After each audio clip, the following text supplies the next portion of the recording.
ప్రియాంక వాద్రా, అవును. Robert Vadra, yes. వీళ్ళందరూ practising Christians కదా. అవును. మరి వీళ్ళ శిష్యులందరూ కూడా క్రిస్టియన్సే. అవును. ఎవరు? Margaret Alva, Jeevaraj Alva, yes. మరి ఆస్కార్ ఫెర్నాండిస్, తర్వాత ఇంకా మణిశంకర అయ్యర్, వీళ్ళంతా Christians.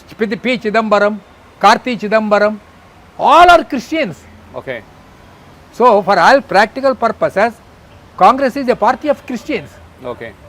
Weather you accept it or not, it's a party of Christians. Okay. They are nothing to do with Hinduism. అలాంటప్పుడు జంజం వేసుకున్నంత మాత్రాన అతను ఇది అయిపోతాడా? బ్రాహ్మడు అయిపోతాడా? Yes. అంటే వాళ్ళ పూర్వీకులు కాశ్మీర్ పండితులు, బ్రాహ్మణులు. అదే ఇప్పుడు కాశ్మీర్ ఇష్యూ వచ్చినప్పుడు అదే చెప్తాడు కదా, నేను కాశ్మీర్ పండిట్నే అని మాట్లాడతాడు. వాళ్ళు కాశ్మీర్ పండిట్లే పూర్వులు, కానీ వాళ్ళలో ఎక్కడ బ్రాహ్మణత్వం లేదు. లేదు. ఎందుకంటే మోతీలాల్ నెహ్రూ అన్నాడు, ఇండియాలో హిందువుగా పుట్టడం కంటే గాడిదగా పుట్టడం మంచిది అన్నాడు. Okay. This is Motilal Nehru statement. ఎందుకు ఆ స్టేట్మెంట్ ఎందుకు వచ్చిందంటారు? ఎందుకో ఆయనకి హిందూయిజం అంటే అంత తెక్కబుట్ట కొట్టింది.